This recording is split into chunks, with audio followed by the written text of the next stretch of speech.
Bueno, ¿qué tal? Buen día. Bienvenidos al segundo día de la segunda jornada de UNIDEF. Eh, Ahora en breve vamos a ver la charla de la ingeniera en electrónica Lidia Ana Otero. Ella es investigadora del REPITFA, es investigadora adjunta del CONICET. Su tema principal de estudio es el monitoreo de parámetros atmosféricos, en particular aerosoles, mediante técnicas de sensado remoto pasivo y activo de la atmósfera. Es docente investigador principal de la Universidad de la Defensa Nacional y del programa Incentivos del Ministerio de Educación. Bueno, buen día Lidia, gracias por participar en esta jornada. Y bueno, ahora pasamos a tu presentación, así aprendemos todos un poquito de la calidad del aire que estamos teniendo acá en Buenos Aires. Bueno, buenos días a todos. Primero queremos todo el grupo agradecer a la UNIDEF, al CONICET y a CITEDEF por brindar este espacio para poder exponer esta presentación, la cual se centra en el estudio de datos de la calidad del aire de la ciudad de Buenos Aires, y vamos a ver que nos vamos a extender un poquito a todo el territorio nacional y sus posibles vinculaciones con la pandemia y cómo la calidad del aire es afectada por la influencia, digamos, de la quema de biomasa. Para comenzar, vamos a citar ¿sí? este informe. No pasa a la próxima.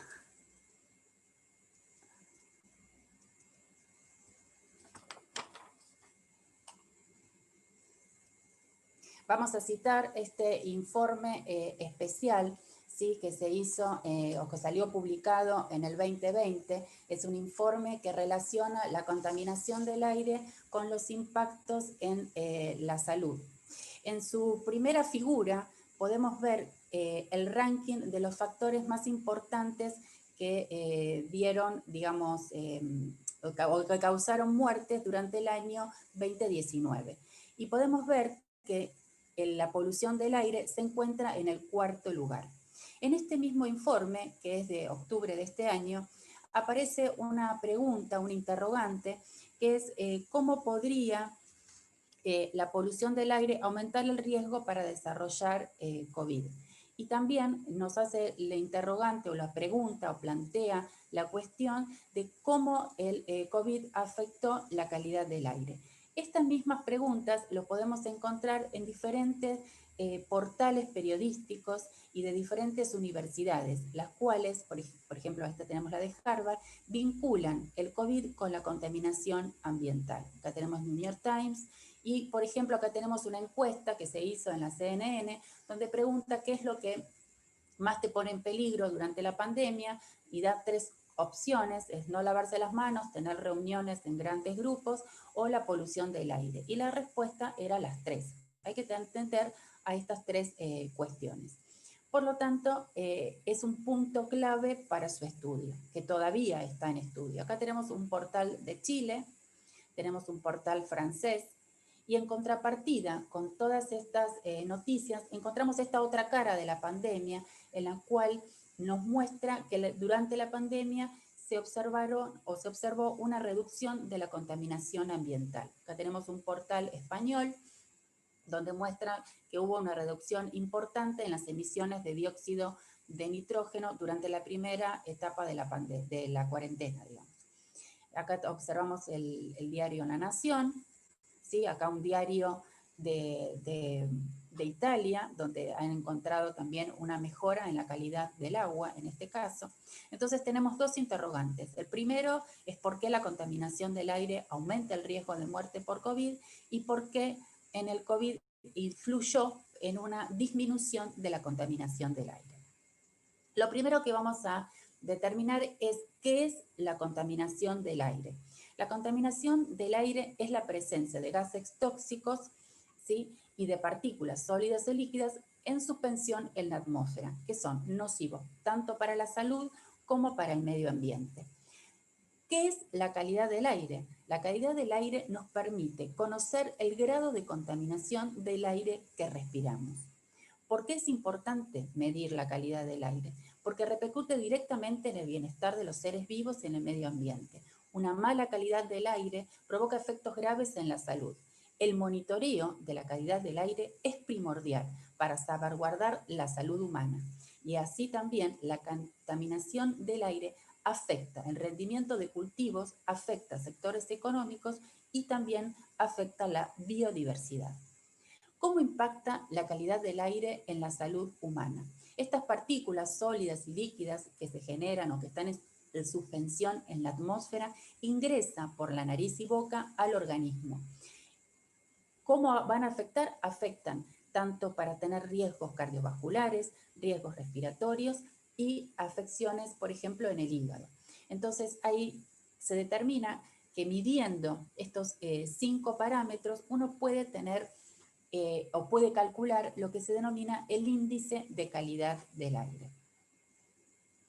Para tener una idea de este material particulado, qué tamaño tiene, acá observamos una imagen que nos pone en relación el diámetro del cabello humano con el diámetro de estas pequeñas partículas en suspensión. Podemos ver que las partículas PM significa partículas o material particulado, 2,5 es el diámetro que tiene, que son 2,5 micrones. ¿Sí? Acá podemos observar el tamaño que tiene con relación al diámetro del cabello humano. Y acá tenemos PM, que sería material particulado 10, que tienen 10 micrones. Entonces son partículas muy chiquititas que ingresan por nariz y boca al organismo. Entonces, material particulado, también denominado aerosoles, ¿sí? Partículas sólidas y líquidas de diferente tamaño en el aire. Las partículas de PM10 pueden ingresar hasta el nivel pulmonar. Las partículas de 2,5 pueden ingresar hasta el torrente sanguíneo. El dióxido de nitrógeno, ¿sí? Su abundancia está estrechamente relacionada con el tránsito vehicular y aéreo, ¿sí? Por la actividad industrial y también por la quema de biomasa. Monóxido de carbono es un gas venenoso y es muy, digamos, preocupante. ¿Por qué? Porque es incoloro, inodoro e insípido. Por lo tanto, es extremadamente complejo darse cuenta si no hay algún sensor que lo determine. ¿Y a qué se debe? Se debe a la combustión incompleta generalmente. El dióxido de azufre, ¿sí? Proviene de la quema de combustibles fósiles, irrita mucho las vías respiratorias y los ojos, y el ozono a nivel troposférico, a nivel del suelo, digamos en capas bajas, es muy dañino para el sistema respiratorio. Las principales fuentes antropogénicas de la contaminación es el tráfico vehicular, el tráfico aéreo, actividades y procesos industriales y las quemas de biomasa. Estas 4 fuentes antropogénicas de la contaminación inciden directamente en el material particulado, en el dióxido de nitrógeno, en el monóxido de carbono, el dióxido de azufre y el ozono troposférico. Entonces, ¿por qué la contaminación del aire aumenta el riesgo de muerte por COVID? El COVID es una enfermedad infecciosa, respiratoria. La calidad del aire afecta la salud respiratoria. Entonces, las personas expuestas a una mala calidad del aire podrían ser afectadas por afecciones respiratorias crónicas preexistentes, por lo cual les genera una mayor vulnerabilidad ante el virus. ¿Por qué influyó el COVID en una disminución de la calidad del aire? Por el proceso de cuarentena. Este proceso de cuarentena hizo una reducción de la actividad, lo que provocó una disminución de las partículas y gases contaminantes. Recordemos que el dióxido de nitrógeno permanece menos de un día en la atmósfera, por lo tanto, su efecto es visible poco después de que se haya cesado su emisión. Esto no ocurre con el monóxido de carbono, que permanece en la atmósfera por más tiempo. Entonces, este es un portal de la web, acá les dejo la página web, en la cual está el índice de la calidad del aire en tiempo real en todo el mundo. Estas son todas las estaciones activas el día de ayer. Acá vemos con las diferentes banderitas, los números nos está indicando el índice de calidad del aire y con una escala graduada en colores podemos ver qué estado es, de bueno a extremadamente malo. Lo que nos llama la atención, o que debería llamar la atención, es la gran cantidad de estaciones activas en el hemisferio norte y la poca cantidad de estaciones activas en el hemisferio sur. En particular, en el hemisferio sur tenemos muy pocas estaciones activas. En las cercanías de la ciudad de Buenos Aires, en el día de ayer estaban activas 2 estaciones, una en La Matanza y la otra en Dock Sur, que pertenecen a la red de Acumar, y en la ciudad de Buenos Aires hay 3 estaciones de monitoreo, una en la estación del Parque Centenario, en la estación Córdoba y la estación La Boca. Nosotros para este estudio nos vamos a centrar en las mediciones de la estación de Córdoba, debido a que es la que está mayor influenciada, digamos, por el tránsito vehicular. En la zona no se encuentran industrias en las cercanías, sino es solamente tránsito vehicular, peatones y comercios, es decir, la vida propia de una ciudad, digamos, del tránsito vehicular de la propia ciudad. Esta estación, acá tenemos una foto de la estación, es una estación automática que se la pueden observar en la intersección de la avenida Córdoba y Rodríguez Peña. ¿Qué observamos en esta imagen? En esta imagen observamos en el eje vertical el PM10, es decir, material particulado de 10 micrones de diámetro, y en el eje horizontal la hora local, ¿sí? Iniciando a las 13 horas del día anterior. Si comparamos la medición de abril, o del 5 de abril del 2019 contra la medición del 3 de abril del 2020, vemos que teníamos valores mayores a 68 microgramos por metro cúbico, y al año siguiente, para la misma época del año, vemos que los valores se han reducido a valores menores a 35 microgramos por metro cúbico. Pero si incorporamos la medición del mes de junio, vemos que los valores volvieron a subir, ¿sí? Es decir, de tener valores muy pequeños, volvemos lentamente a tener valores semejantes a los que teníamos antes del proceso de la pandemia. Y acá lo que observamos es la evolución temporal, ¿sí? Iniciando el 1 de enero hasta agosto. Entonces acá vamos a poner algunos valores de referencia para tener la ubicación temporal, y vemos que para el inicio de la pandemia, ¿sí? El 20 de marzo, los valores sufrieron una reducción y comenzaron a partir del 13 de abril a tener un paulatino aumento. Y acá notamos para agosto un aumento extremadamente alto, ¿sí? Que si los comparamos, por ejemplo, el valor es de marzo del 2019 contra marzo de 2020, vemos los cuadraditos celestes, es la medición de 2019 de marzo. Y vemos en rojo la medición de marzo 2020. Si bien hay pocas mediciones para marzo 2020, vemos que después del 20 observamos los valores más bajos. Para agosto del 2019 vemos las líneas en violeta, y notamos que para agosto 2020 los valores son los máximos medidos. Entonces vamos a tratar de interpretar qué significaron estos valores tan altos para agosto de 2020. Reducción en las emisiones de NO2. Acá podemos observar 2 fotos de la ciudad de Buenos Aires, una para el 2019 y la otra de marzo de 2020, donde vemos que el tránsito vehicular prácticamente era nulo para marzo de este año.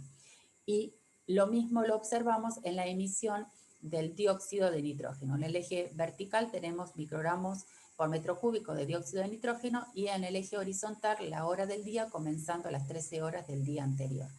Si comparamos con abril 2019 con abril 2020, notamos una reducción importante, pero si ponemos las mediciones de, por ejemplo, el 10 de junio, los valores volvieron a aumentar. Quiere decir que este proceso de reducción de la contaminación no se perduró en el tiempo, sino tan solo lo observamos en la primera etapa de la cuarentena. Acá podemos observar la evolución temporal, ¿sí? En la cual tenemos desde el 1 de enero hasta agosto, y vamos a marcar para dar idea, porque lo pusimos en día juliano para que se vea bien la evolución. Vemos que para el inicio de la cuarentena los valores fueron extremadamente bajos, ¿sí? Pero rápidamente fueron aumentando hasta tener valores muy altos para agosto. Acá podemos observar lo mismo, la relación entre marzo de 2019 y marzo 2020. Vemos que para marzo 2020 observamos los valores más bajos después del 20 de marzo, y observamos valores muy altos en agosto del 2020. Los valores mayores medidos se midieron en agosto de 2020. Vamos a tratar, como les digo, de establecer qué sucedió en agosto. Como le habíamos dicho, el dióxido del NO2 tiene una alta relación con el tráfico vehicular. En esta imagen lo que observamos es la diferencia o digamos, con respecto al 2019 de la congestión y de la congestión vehicular. Y tenemos los días de la semana, los meses del año, las semanas del año. Para la semana 12, el viernes, que está acá marcado en verde, es el 20 de marzo. Y observamos que a partir de ese día hubo una disminución importante en el tránsito vehicular. Eso también lo podemos ver en esta otra gráfica, en el cual vemos en línea roja la congestión para lo que es abril, ¿sí? Para lo que es abril del 2020, y con línea punteada lo que sería el valor medio de la congestión para abril del 2019. Y vemos que se observa una reducción del 49%. Pero esto no se mantuvo a esos niveles, dado que para noviembre del 2020 observamos una reducción con respecto a la misma época del año, es decir, se compara con la misma época del año con el mismo horario, ¿sí? Observamos una reducción tan solo del 32%. Entonces, la ciudad de Buenos Aires tiene un promedio de 6.629 vehículos por kilómetros cuadrados, teniendo apenas la ciudad una superficie de 202 kilómetros cuadrados. Y en la Argentina hay aproximadamente 14 millones de vehículos, los cuales el 80% se encuentran en la zona central del país. Buenos Aires concentra el 38%, Córdoba el 10% y la ciudad de Buenos Aires el 10%. Después del efecto de la cuarentena se observaron una reducción del 72% en el tránsito, digamos, de las autopistas, pero esto tan solo duró los primeros días, digamos, de la cuarentena. Después, paulatinamente, este valor fue aumentando. El tránsito aéreo también se vio disminuido. Acá podemos observar en la línea celeste el tránsito aéreo, cómo disminuyó, ¿sí? Drásticamente para lo que es fines de marzo y comienzos de abril, pero cómo lentamente el tránsito aéreo comenzó a aumentar, llegando casi a valores semejantes a los que tuvo para el 2019. Quiere decir que esta reducción del tránsito aéreo contribuyó a esa mejora, digamos, que se observó en la calidad del aire.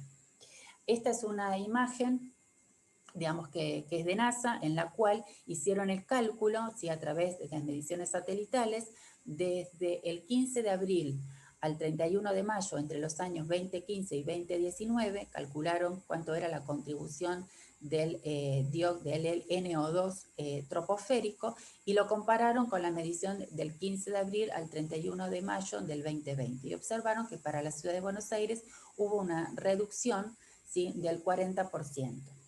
Entonces, nosotros lo que hicimos fue descargar datos satelitales del sensor OMI, en el cual vemos la columna total troposférica de NO2.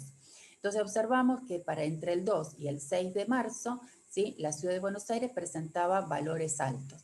Entre el 23 y el 26 de marzo, vemos que prácticamente tenemos un valor constante en todo el territorio nacional, y esta medición es sumamente importante porque nos estaría indicando cuáles son los umbrales de este gas en la troposfera. Luego notamos un leve aumento entre el 6 y el 9 de abril del 2020. Acá tenemos un detalle de la ciudad de Buenos Aires, ¿sí? Antes del 20 y después del 20 de marzo. Esta la imagen se la agradecemos a María Fernanda de la CONAE, con la cual trabajamos en forma muy estrecha.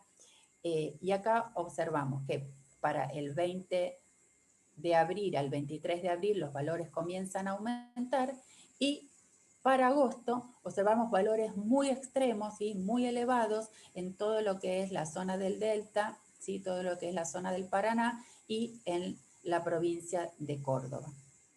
Luego esos datos se mantuvieron para octubre y notamos también un aumento muy importante en la zona norte. Entonces, recordando que para agosto habíamos notado un aumento del material particulado en la ciudad de Buenos Aires y también habíamos notado un aumento del NO2 en la ciudad de Buenos Aires, recurrimos a la fortaleza que tienen las imágenes satelitales, en que nos brindan información global, que para esa época, para agosto, fueron todos los incendios en el delta del Paraná. Acá vemos los focos de incendio, y ese humo generado se es transportado por los vientos alcanzando la ciudad de Buenos Aires. Quiere decir que focos de incendio que se encuentran alejados varios kilómetros afectan la calidad del aire de localidades que están bastante distantes del punto de emisión. Acá tenemos la medición, digamos, del sensor Tropomi, que está a bordo del satélite 5P, que se dedica pura y exclusivamente a mediciones atmosféricas, como los valores del NO2, ¿sí?, troposférico, aumentaron en toda la zona del Paraná y en las cercanías, digamos, de Ciudad de Buenos Aires o provincia de Buenos Aires. Acá tenemos otra medición, ¿sí?, para el 18 de agosto, otra medición satelital. Podemos ver en la imagen de la izquierda una imagen de satélite Terra en color verdadero, la cual se la ve como una especie de esmerilada, ese esmerilado que se ve como una imagen turbia, es el humo que se encuentra en suspensión. Y en el panel de la derecha lo que vemos es un producto, ¿sí?, del sensor MODIS que está a bordo del satélite Terra, en el cual nos indica el espesor óptico de aerosoles. Y vemos valores muy altos en toda la zona del Paraná y la influencia o todas las cercanías de la ciudad de Buenos Aires. Y esta otra imagen, este otro día, el 22 de agosto, es aún más extremo. Podemos observar en esta imagen cómo las plumas de humo, este color blanco medio lechoso, ¿sí?, traslúcido, es humo en suspensión, cómo la circulación del viento hace que ese humo llegue a Ciudad de Buenos Aires, a toda la provincia de Buenos Aires y alcanzando el Atlántico. Acá vemos un detalle en falso color de los focos de incendio y las plumas de humo, cómo son transportadas por los vientos. Y esto, ¿qué hace? Contribuye a un aumento en lo que es el espesor óptico de aerosoles en toda la región, ¿sí?, en toda la región y alejadas, digamos, de los focos de emisión, y esto contribuye a generar una disminución de la calidad del aire en toda la zona. Pero no solamente los incendios locales son los que afectan la calidad del aire, sino también nos vemos afectados por el transporte de humo generado por focos que se encuentran en el norte de nuestro país y en los países limítrofes. Acá observamos una imagen satelital de agosto, donde toda esta parte así blanco traslúcido es humo en suspensión, ¿sí? Lo blanco son nubes meteorológicas, y en este otro panel podemos ver el espesor óptico de los aerosoles, ¿sí? Los valores amarillos son valores más bajos, valores rojos son valores extremos. Vemos cómo aumenta en toda esta zona ingresando a nuestro territorio.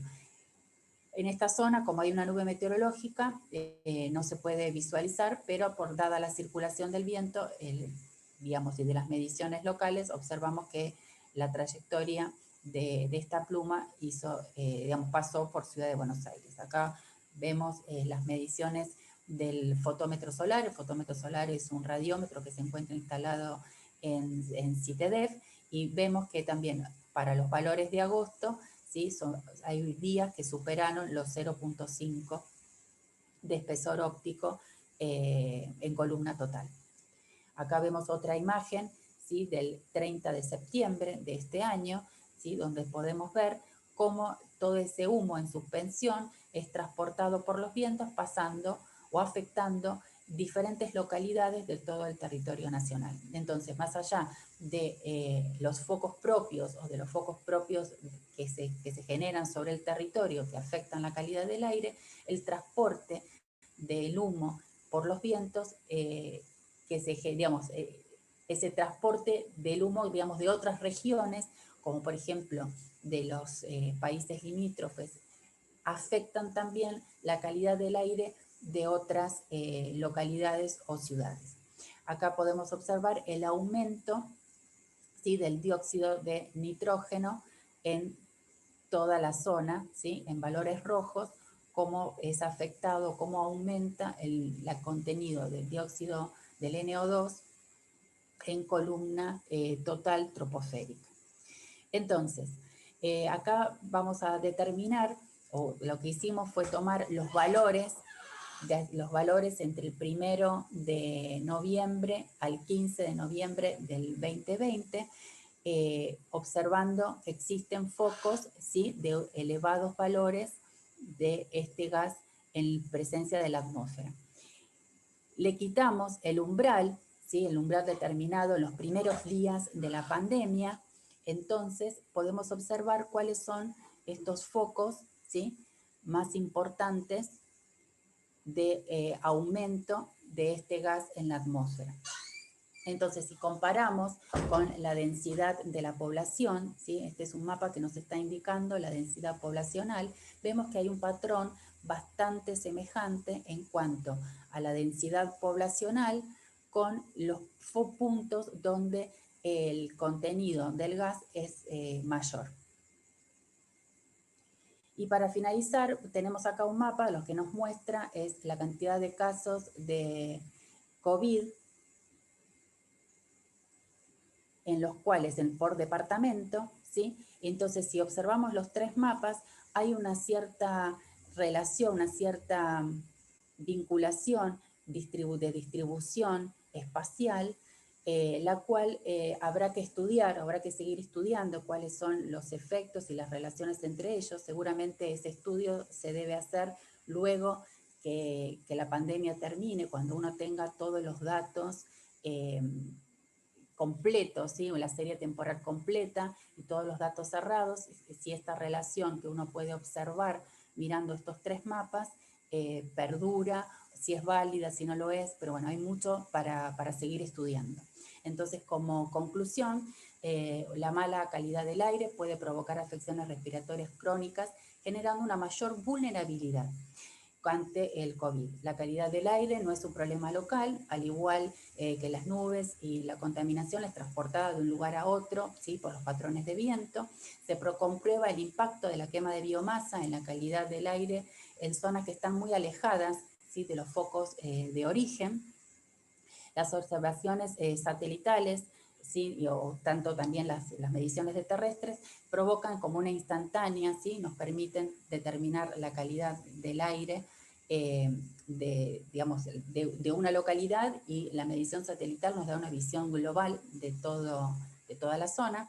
Y durante la pandemia se ha observado una reducción antropogénica, de la actividad antropogénica, generando mejoras localizadas, ¿sí?, de la calidad del aire. Y esto es muy importante porque nos ha permitido determinar los umbrales, ¿sí?, tanto de materia particular como de los gases que se encuentran en suspensión en la atmósfera. Y como para finalizar, este impacto ambiental positivo debería realmente contribuir a influir en nuestros hábitos, ¿sí?, tanto de consumo como de producción, hacia modelos más limpios y sostenibles. Bueno, muchísimas gracias y bueno, quedo atenta a las consultas. Bueno, muchas gracias Lidia por la excelente presentación. Ahora vamos a pasar a las preguntas. Hay algunas preguntas que están apareciendo acá en el chat. Así que te las paso a hacer, Lidia, así empezás a responder. Una pregunta que tenemos acá es si todos estos datos son de acceso público. Sí, son de acceso público. Todas las mediciones satelitales que tomamos son mediciones de satélites gratuitos que están en la web, y los datos de la calidad del aire están publicados en el portal de la Ciudad de Buenos Aires. Lo mismo que la página web de los datos en tiempo real, también están publicados en la página que dejé en la presentación. Bien, bien, muy bien, muy clarito. Otra pregunta, ¿se pudo hacer alguna medición desde tierra con algún tipo de sensor remoto para evaluar el tamaño de las partículas en suspensión que aparecen en las fotos satelitales? Desde tierra no se ha hecho ninguna medición durante la pandemia. O sea, tan solo las mediciones de instrumentos pasivos, ¿sí? El PM10, el PM2,5 de la Ciudad de Buenos Aires sí determinó el diámetro de las partículas, porque bueno, así lo indica el sensor que lo ha medido. no se hizo ninguna medición activa, con ningún sensor activo, pero sí pasivo. Bien, ¿y se va a tomar alguna medida, o sea, si tenés ideas, si se va a tomar alguna medida para evitar, y acá están puestos entre paréntesis, y sancionar esta quema de pastizales en el Paraná que afectó tanto, bueno, como vos contaste, o sea, ¿hay alguna manera de No, tomar alguna desconozco. medida? Ok, Desconozco si hay una medida. No solo fueron las quemas de los pastizales en Paraná, sino podemos observar en la medición, digamos que también los eventos de Córdoba también se visualizó, digamos, en la imagen satelital el aumento del NO2 en la zona de Córdoba, ¿no? bien, y ya que justo que nombraste el NO2, otra de las preguntas relacionadas con el NO2 es, una vez que llega a la atmósfera, ¿en qué se transforma y cómo continúa su ciclo? La verdad no soy química, entonces Bien. no me dediqué a estudiar cuál es el proceso que afecta luego, cómo es la recombinación. Pero seguramente existe, digamos, esa recombinación. Sabemos que el nitrógeno existe también en forma natural en la atmósfera como también el oxígeno. Ahora, ¿cuál es la recombinación y qué es el producto que saca? Realmente no fue, digamos, el punto de interés para esta charla. Seguramente algún químico va a poder estudiar ese tema en particular. Bien, y acá una pregunta que hicieron que era, bueno, te la iba a hacer yo también, así que viene al caso. ¿Hay algunos estudios similares sobre el efecto del COVID en el aire, pero a nivel mundial? Sí, a nivel mundial se está estudiando si hay una relación o no, sobre todo en si afecta en el tema de la transmisión, porque al principio de la pandemia se decía de que no había ninguna relación, sin embargo hay un montón de portales y un montón de notas periodísticas que indicarían lo contrario, pero eso todavía está en estudio, sigue estando en estudio, si viajaría, digamos, el virus en estas partículas, pero eso está todavía bajo estudio. Pero hay muchísimos trabajos publicados sobre el tema. Em, bueno, una última pregunta respecto a las medidas. ¿Hay proyectos de ley para evitar el cambio de uso de suelo en zonas quemadas? O sea, es un comentario un poco también como te habían hecho antes. Eh, y bueno, te agradecemos toda la comisión por la excelente charla, fue muy instructiva, la verdad que eh, nos ayornaste un montón con esto de que uno por ahí siempre lee que en otros lados lo que pasó con la calidad del aire. Bueno, acá tenemos datos nuestros que están buenísimos, que nos va a permitir por ahí un poco evaluar y predecir nuestro comportamiento a seguir en el futuro. Bueno, muchas gracias y ahora No, gracias a usted. vamos a hacer una pausita de 2 o 3 minutos, así se prepara el siguiente expositor que va a venir ahora a continuación.